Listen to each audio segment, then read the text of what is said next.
Bonjour, bienvenue au petit café du matin, anecdotes et coaching. Alors aujourd'hui, on va se laisser aider par Joël, une ancienne personne sans abri, qui va nous aider à avoir les idées un peu plus claires sur ce qui peut nous aider à changer concrètement dans nos vies et à atteindre nos rêves. Joël vivait sous les ponts pendant des années. On faisait des maraudes, on allait le visiter avec une association. Et un jour, il était sans cesse alcoolisé quand on allait le voir. Un jour, quand on a été le voir, il y avait un gâteau avec 3 bougies dessus. Il nous a expliqué qu'il y avait une bougie pour lui, une bougie pour sa femme et une bougie pour sa fille. Sa femme et sa fille étaient mortes dans un accident. Il a continué à nous expliquer en nous disant « Tu sais Didier, je veux vraiment changer et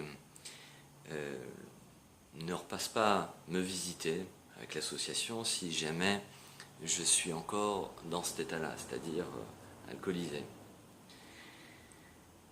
Ce qui le motivait lui, c'était sa femme et sa fille dans son malheur, mais peut-être aussi dans sa compréhension qu'il pouvait continuer à vivre pour eux.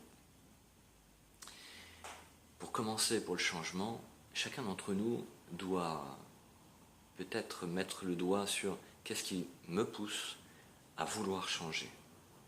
Qu'est-ce qui va me motiver réellement pour changer? Et il est bon de l'avoir toujours quelque part dans la tête.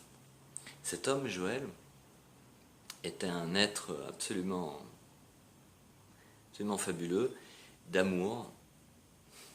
On a besoin d'amour pour vivre, on ne peut pas vivre sans amour, et souvent on se plaint de ne pas recevoir de l'amour. Alors que parfois, pour en avoir dans nos vies, il faut commencer à en donner. Arrêter de trop se protéger, parce qu'on a souffert, parce que ceci, parce que cela, et commencer à donner, et à donner gratuitement. Et cet homme le faisait merveilleusement. Quand on allait le voir, déjà il ne nous disait pas bonjour comme ça, mais il nous prenait dans ses bras.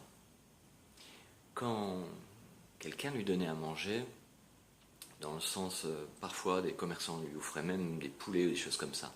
Il habitait sous un pont, il s'était fait un petit coin, une petite cabane avec une grillade.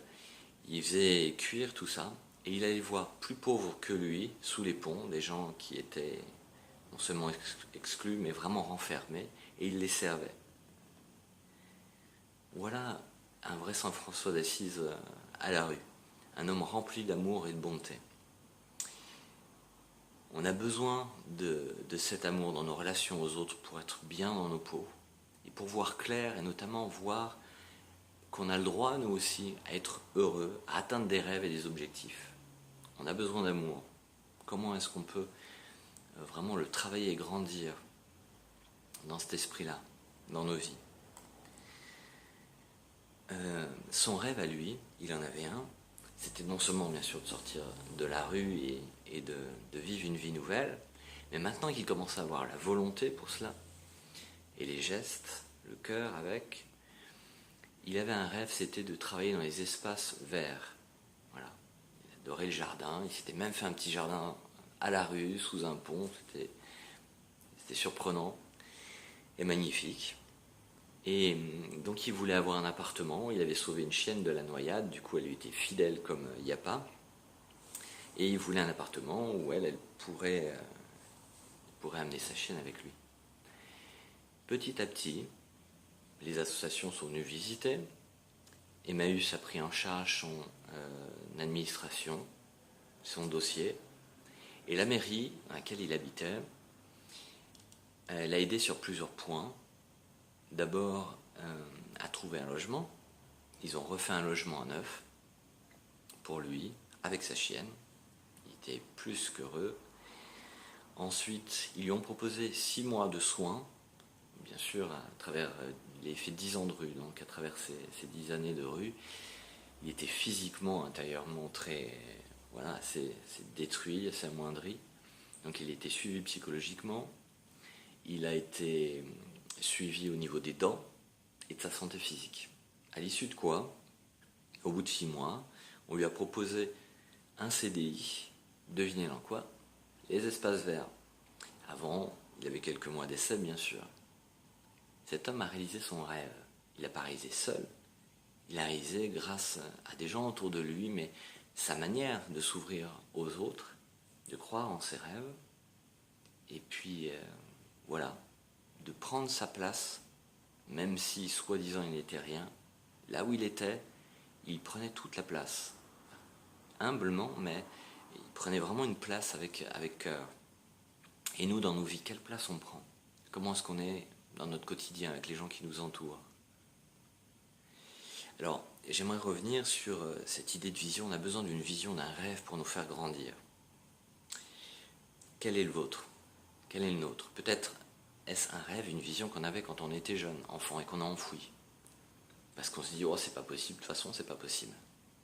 Et peut-être qu'on peut commencer à le redessiner, à essayer de voir. Il faut vraiment le respirer, voir les détails. C'est quoi notre rêve? Si c'est faire le tour du monde en voilier, il faut que je m'imagine ce voilier. Je m'imagine ce tour du monde, ces rencontres. Comment je vais être intérieurement? Que je raccroche ça à ma motivation intérieure. Être un être, peut-être, d'ouverture, de liberté. C'est peut-être ça qui peut m'habiter pour faire ce tour du monde. Ou d'autres choses. Faire ce tour du monde en famille. La seconde chose importante, quand on prend bien régulièrement ce temps-là, c'est de réfléchir à des buts concrets menant à cette vision, à ce rêve. Par exemple, acheter ce voilier, ça va être un grand but, bien sûr. Se former, c'est un deuxième grand but, bien sûr. Motiver sa famille et surtout réfléchir à comment faire ce tour du monde en famille, pour l'éducation notamment des enfants. Et c'est important que ces buts soient très précis, et même si la notion de temps reste un peu vague, mais il faut que vraiment il se dessine, soit comme une échelle qui mène à ce rêve. Alors, quand on va descendre l'échelle, ensuite on va trouver des objectifs. Alors, notamment les objectifs intéressants, ça va être les objectifs de changement. Dans l'exemple de Joël dont je vous parlais, pendant 10 ans, cet homme alcoolique était plutôt abattu. Et son changement, il ne s'est pas fait du jour au lendemain, mais il a fait un choix, il a fait un réel choix. Il a accepté de faire un choix et de s'engager grâce à cette motivation, en pensant à ceux qu'il aimait, pour une vie nouvelle. Nous avons besoin à un moment donné de se mettre des étapes et d'avoir des choix concrets pour avancer, sinon on ne le fera jamais. Donc, quels vont être ces choix de changement dans nos vies? Peut-être on a besoin de moins douter et d'avancer, d'être un peu plus spontané. Il y a des changements intérieurs qu'on doit commencer à réfléchir dans ces objectifs. Donc ces objectifs, ça va peut-être être réussir à passer un diplôme pour conduire, ou quelque chose, pour conduire ce bateau. Voilà. Ensuite, il va y avoir des sous-objectifs. 2 fois par semaine, il faut que j'aille prendre des cours. Il est bon que pour ces sous-objectifs et ces objectifs au moins, on ait vraiment un détail dans le temps, un délai de temps. Il faut que ce soit clair dans nos têtes. 3 mois, 1 an, 3 mois pour les sous-objectifs, 1 an pour l'objectif. Ensuite viendra le temps du but. Ça va vraiment nous motiver, et il est bon que quand on réussit à atteindre un sous-objectif, on le fête, on se réjouisse de ça. Voilà, le bonheur est fait de toutes ces petites choses qu'on approuve, dont on sait se contenter et dont on sait se réjouir.